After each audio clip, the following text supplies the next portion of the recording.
So welcome back to Third Rate Content. Yes, today we are doing the bold, the beautiful, the hidden and the downright ugly of Shrewsbury. It's a collection of buildings that didn't fit into the narratives of some of the videos I did in 2022. So we're going to cover a group of them today. So buckle up and I'll see you out here. Yes, Crown House is the first of today's featured buildings, and it's downright ugly, I'd say. Yeah, you'll notice that third floor that was added. I think it's a third floor that was added in the last 10 years, and it's quite controversial because a lot of people think it should not have been granted planning permission because it negatively impacts the skyline of Shrewsbury. I tend to agree with that, actually. Yeah, it actually states the 5th floor that was added. Preceding Crown House, the beautiful Crown House, was a black and white Edwardian hotel. It was actually called the Crown. Yes, the mock Tudor building that was here preceding this was opened by the Church Stretton Hotel Company in 1907. Just looking at the former mock Tudor Crown Hotel, matching up the shot with the current day Crown House. Yeah, and you can see how the top floor, this sort of penthouse suite, has kind of negatively affected the skyline. You can see that there. Obviously you can still see the spire of St Mary's in the background. And like other buildings we feature today, Crown House has got a facade. And it's got while the penthouse was built on top, a facade was put over the brutalist 1960s building. But the facade is typical of something from 15 years ago. It's really trashy, to be honest. Yeah, that sort of rusted, worn, weathered effect is quite the trend. Rusted in a lot of very fashionable hotels these days, but I don't actually think that's the intended look here at Crown House. It's just decayed. Brutalist style was inspired by the modernist movement and came to prominence, would you believe it, in the UK in the 1950s, and it spread all over the world, and I associate it with Soviet era Russia really, but it started in the UK, and it was a very desirable effect for town planners in the 1950s and 60s, because with the concrete slabs it was very low cost and very quick to build as well, and it really did catch favour in many places. You can see 2 examples behind me. I'm absolutely swamped by it here in the heart of Shrewsbury, with the old post office building just over my shoulder that way. I'm just going to take back a bit what I said on a previous video about legacies. You just saw I had a fag in my hand there. Not very good. But yes, I do think that when you've passed on, you've got not so much stuff to worry about, but other things to be thinking about other than your legacy left here. But it is always better to leave something that leaves a positive vibe for your descendants and just anyone else who's alive after you've been there. And I don't think any of this brutalist, modernist architecture did that. In fact, I think there was political, when you research it, there was kind of political idealism behind some of this very ugly architecture, and also discord.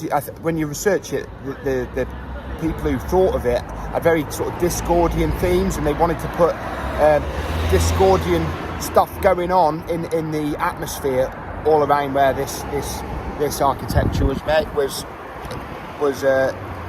built. So of course it's a negative thing really, and it would be much better to leave something positive. That's my third rate opinion anyway. Yeah, we're just going to go down the road now a little bit and check out what's going on at the Lion Hotel. Yeah, I got a bit distracted when we were here last time, and I forgot to mention that the Lion Hotel was the main reason that the Holyhead Road ran through Shrewsbury.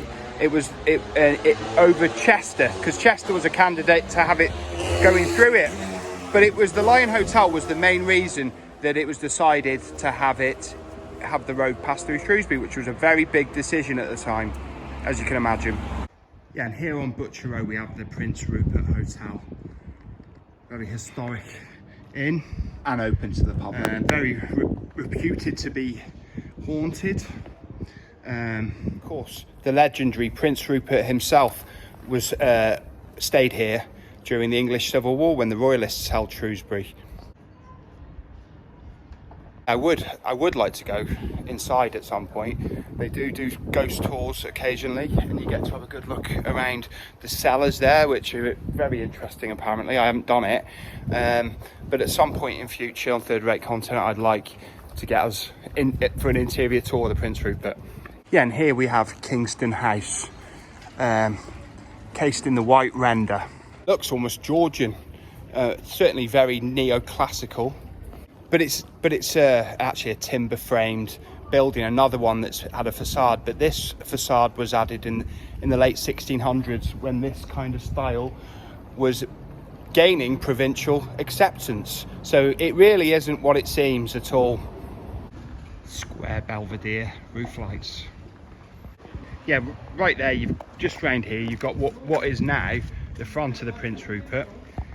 This is all Prince Rupert here, and it also goes around the back of here, St Auckland's Place, into Church Street, and actually, as you can see, that's the Prince Rupert as well. And confusingly, the front of the Prince Rupert used to be on St Mary Street, so it's all changed around as time's moved on.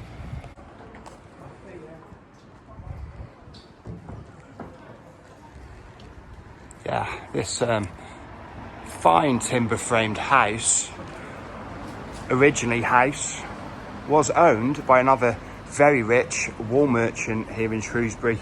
I think they were the richest people in Shrewsbury, definitely. Cloth merchant in question was one Thomas Jones, and he became the first mayor of Shrewsbury in 1639. And just on the left of Church Street is what's known today as the Loggerheads pub. Yeah, Loggerheads are a very traditional representation of Shropshire, and they actually mean leopards. Yeah, but this pub, it actually used to be known as the Shrewsbury Arms, and it's undergone some drastic alterations in its time.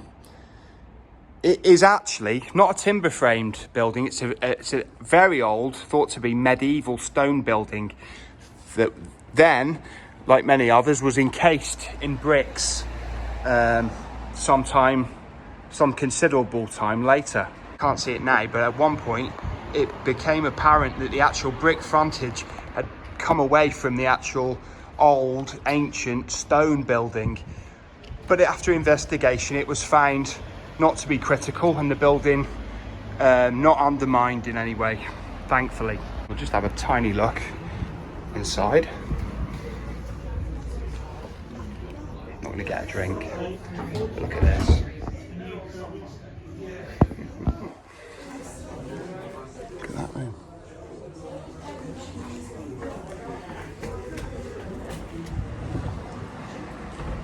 No drinking on the third rate job though, we just had a little look around the corner.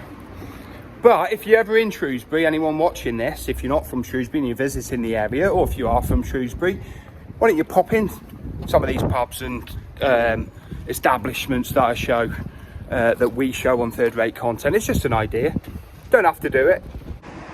Yeah, so the old front end entrance to the Prince Rupert Hotel, I would have been around here somewhere a long time ago, and it's been well covered up now. Yeah, final two buildings of today's hodgepodge tour.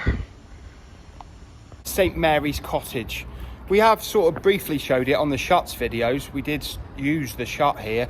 Didn't talk about the building that much. But what you've got here, yeah, this is the final form, really, of timber frame buildings. This light structure was at the end of the evolution of the timber framed era.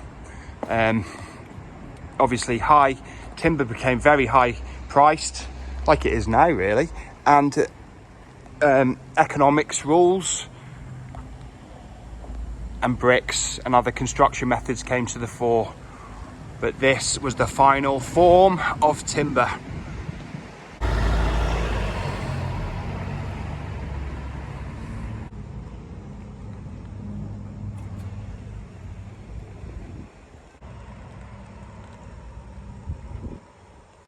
Yeah, and right next to St Mary's Cottage is the Yorkshire House. Yeah, it's yet another example of an 18th century brick casing fastened to a very much considerably older timber framed house. We'll go in and have a little look at it, I think, today.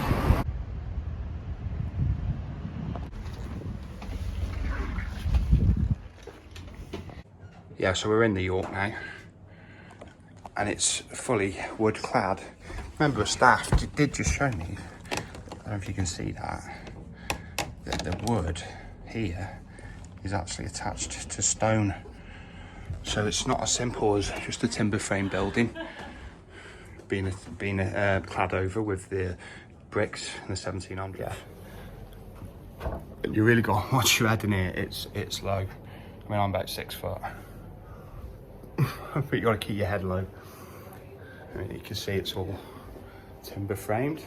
It's like being on a ship, really, on the HMS Victory or something. Yeah. One of my favourite bands there. But yeah, that's great.